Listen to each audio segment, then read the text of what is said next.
നമ്മൾ ഇന്നത്തെ ക്ലാസ്സിൽ ഇന്ത്യൻ പോളിറ്റിയുടെ ഭാഗത്തു നിന്നും എക്സിക്യൂട്ടീവ് എന്താണെന്നാണ് നോക്കുന്നത്. നമ്മൾ കഴിഞ്ഞൊരു ക്ലാസ്സിൽ ലെജിസ്ലേച്ചർ എന്താണ്, നിയമനിർമ്മാണ സഭ എന്താണ് എന്ന് പറഞ്ഞിട്ടുണ്ടായിരുന്നു.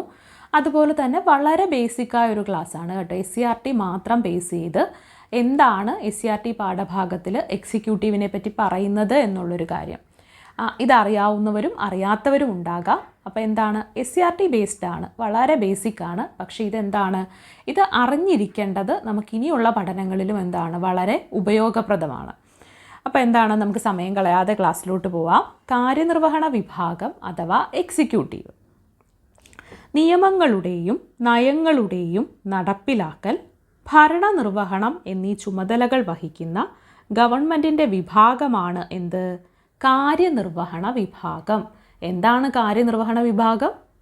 നിയമങ്ങളുടെയും നയങ്ങളുടെയും നടപ്പിലാക്കൽ, ഭരണനിർവഹണം എന്നീ ചുമതലകൾ വഹിക്കുന്ന ഗവൺമെൻറ്റിൻ്റെ വിഭാഗമാണ് കാര്യനിർവഹണ വിഭാഗം. കാര്യനിർവഹണ വിഭാഗത്തിൽ അഥവാ എക്സിക്യൂട്ടീവിൽ രാഷ്ട്രപതി, ഉപരാഷ്ട്രപതി, പ്രധാനമന്ത്രി തലവനായ മന്ത്രിസഭ എന്നിവയാണ് ഉൾപ്പെടുന്നത്.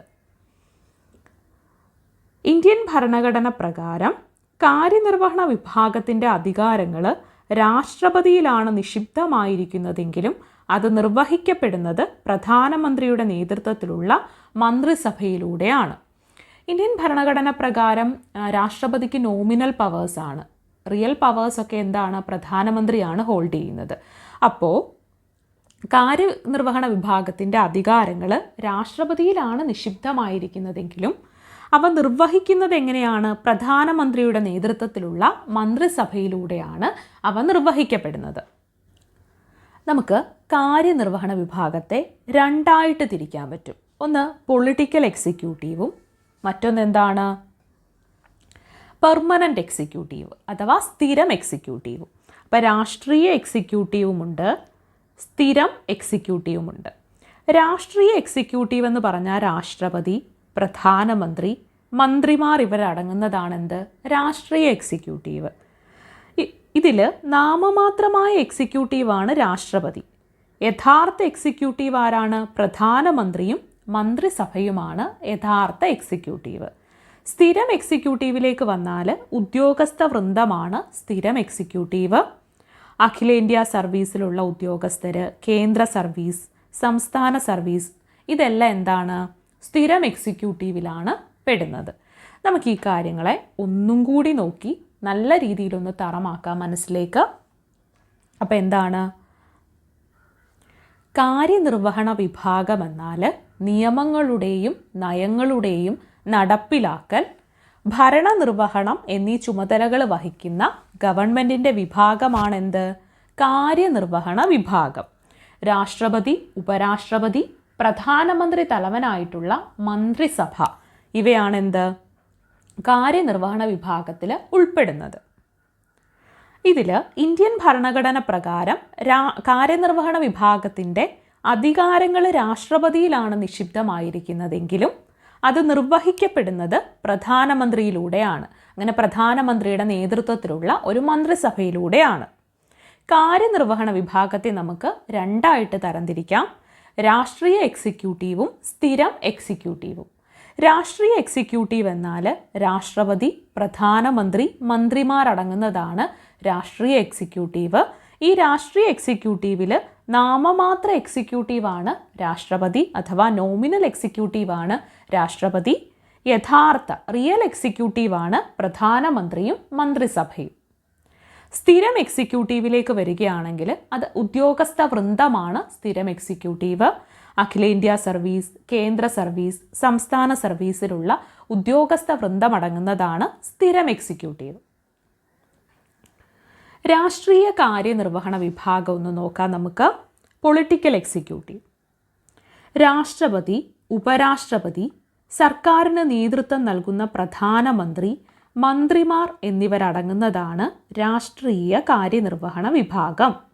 എന്താണ്, രാഷ്ട്രപതിയും ഉപരാഷ്ട്രപതിയും സർക്കാരിന് നേതൃത്വം നൽകുന്ന പ്രധാനമന്ത്രിയും മന്ത്രിമാരും അടങ്ങുന്നതാണ് രാഷ്ട്രീയ കാര്യനിർവഹണ വിഭാഗം. ഭരണഘടനാപരമായി രാഷ്ട്രപതിയാണ് കാര്യനിർവഹണ വിഭാഗത്തിൻ്റെ തലവൻ. എന്നാൽ പ്രധാനമന്ത്രിയും അദ്ദേഹത്തിൻ്റെ നേതൃത്വത്തിലുള്ള മന്ത്രിസഭയും നൽകുന്ന ഉപദേശങ്ങൾ അനുസരിച്ചു വേണം രാഷ്ട്രപതി പ്രവർത്തിക്കേണ്ടത്. അതേസമയം രാഷ്ട്രപതിക്ക് സ്വന്തം വിവേചനാധികാരം ഉപയോഗിച്ച് പ്രവർത്തിക്കുവാനുള്ള സാഹചര്യങ്ങളുമുണ്ട്. അപ്പോൾ എന്താണ്? രാഷ്ട്രപതിയും ഉപരാഷ്ട്രപതിയും പ്രധാനമന്ത്രിമാരും മന്ത്രിസഭയും അടങ്ങുന്നതാണ് രാഷ്ട്രീയ കാര്യനിർവഹണ വിഭാഗം. രാഷ്ട്രപതിക്കാണ് ഈ എക്സിക്യൂട്ടീവിൻ്റെ അധികാരമുള്ളത്, എന്നാൽ പ്രധാനമന്ത്രിയും അദ്ദേഹത്തിൻ്റെ നേതൃത്വത്തിലുള്ള മന്ത്രിസഭയും നൽകുന്ന നിർദ്ദേശങ്ങളും ഉപദേശങ്ങളും അനുസരിച്ച് വേണം എന്ത് ചെയ്യാൻ? രാഷ്ട്രപതി പ്രവർത്തിക്കാൻ. പക്ഷെ അതേസമയം തന്നെ രാഷ്ട്രപതിക്ക് അദ്ദേഹത്തിൻ്റേതായിട്ടുള്ള വിവേചന അധികാരങ്ങൾ ഉപയോഗിക്കാനുള്ള സാഹചര്യങ്ങളുമുണ്ട്.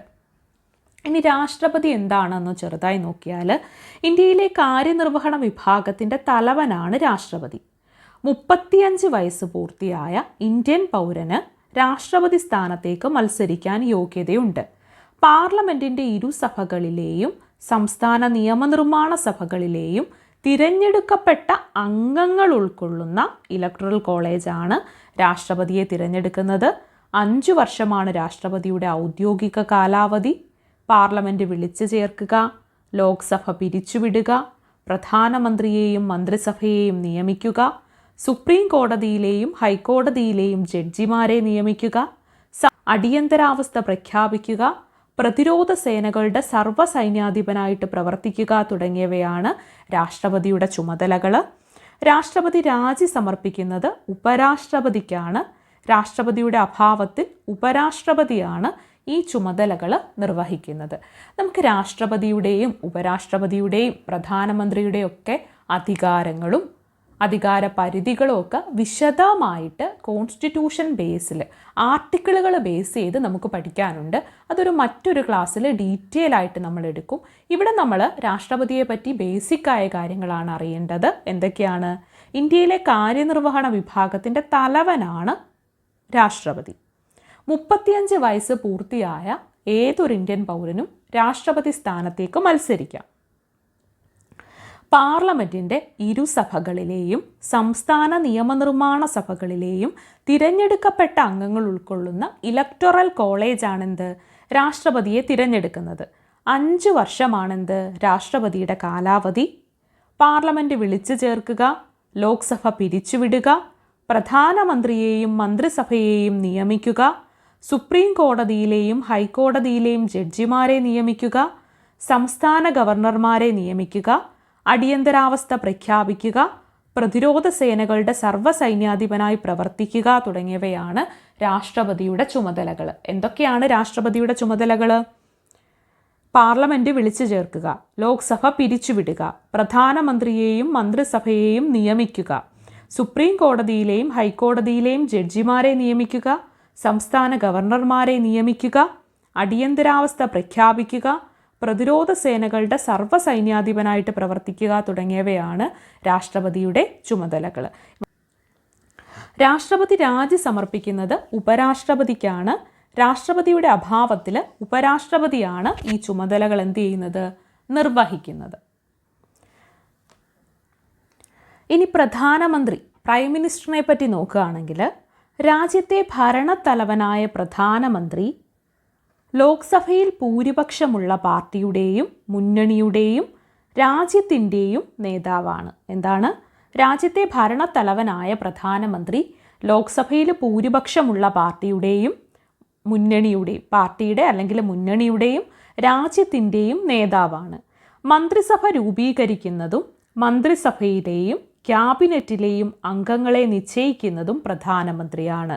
മന്ത്രിമാരുടെ വകുപ്പുകളിൽ മാറ്റം വരുത്തുവാനും ക്യാബിനറ്റിലേക്കും മന്ത്രിസഭയിലേക്കും അംഗങ്ങളെ ഉൾപ്പെടുത്താനും ഒഴിവാക്കാനുമുള്ള അധികാരം പ്രധാനമന്ത്രിക്കുണ്ട്. എന്താണ്? രാജ്യത്തെ ഭരണത്തലവനാണ് പ്രധാനമന്ത്രി. ലോക്സഭയിൽ ഭൂരിപക്ഷമുള്ള പാർട്ടിയുടെ അല്ലെങ്കിൽ മുന്നണിയുടെ രാജ്യത്തിൻ്റെയും നേതാവാണ് ആര്? പ്രധാനമന്ത്രി. മന്ത്രിസഭ രൂപീകരിക്കുന്നതിനും മന്ത്രിസഭയിലെയും ക്യാബിനറ്റിലെയും അംഗങ്ങളെ നിശ്ചയിക്കുന്നതും ഒക്കെ പ്രധാനമന്ത്രിയാണ്. മന്ത്രിമാരുടെ വകുപ്പുകളിൽ മാറ്റം വരുത്താനും ക്യാബിനറ്റിലേക്കും മന്ത്രിസഭയിലേക്കും അംഗങ്ങളെ ഉൾപ്പെടുത്താനും ഒഴിവാക്കാനും ഒക്കെ ഉള്ള അധികാരം ആർക്കുണ്ട്? പ്രധാനമന്ത്രിക്കുണ്ട്. രാഷ്ട്രപതിയെ ഭരണനിർവഹണത്തിൽ സഹായിക്കുന്ന സമിതിയാണെന്ത്? മന്ത്രിസഭ എന്ന് പറയുന്നത്. ഇതിൻ്റെ തലവൻ പ്രധാനമന്ത്രിയാണ്. എന്താണ്? രാഷ്ട്രപതിയെ ഭരണനിർവഹണത്തിൽ സഹായിക്കുന്ന സമിതിയാണ് മന്ത്രിസഭ. ഇതിൻ്റെ തലവൻ ആരാണ്? പ്രധാനമന്ത്രിയാണ്. മന്ത്രിസഭയുടെ ചുമതലകൾ എന്തൊക്കെയാണെന്ന് നോക്കിയാൽ, രാജ്യഭരണം നിർവഹിക്കുക മന്ത്രിസഭയുടെ ചുമതലയാണ്.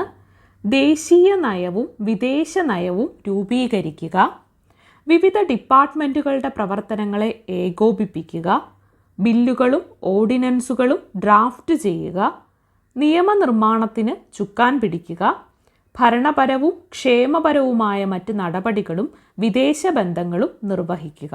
ഇത്രയുമാണ് മന്ത്രിസഭയുടെ ചുമതലകൾ. മന്ത്രിസഭയുടെ ചുമതലകൾ എന്താണ്? അത് അത്യാവശ്യമായി നമ്മളൊന്ന് നോക്കേണ്ട കാര്യമാണ്. ഒന്ന്, രാജ്യഭരണം നിർവഹിക്കുക. ഇത് മന്ത്രിസഭയുടെ ചുമതലയാണ്. ദേശീയ നയവും വിദേശ നയവും രൂപീകരിക്കേണ്ടതും മന്ത്രിസഭയുടെ ചുമതലയാണ്. വിവിധ ഡിപ്പാർട്ട്മെൻറ്റുകളുടെ പ്രവർത്തനങ്ങളെ ഏകോപിപ്പിക്കുക ആരാണ്? മന്ത്രിസഭയുടെ ചുമതലയാണ്. ബില്ലുകളും ഓർഡിനൻസുകളും ഡ്രാഫ്റ്റ് ചെയ്യേണ്ടതും മന്ത്രിസഭയുടെ ചുമതലയാണ്. നിയമനിർമ്മാണത്തിന് ചുക്കാൻ പിടിക്കേണ്ടത് മന്ത്രിസഭയുടെ ചുമതലയാണ്.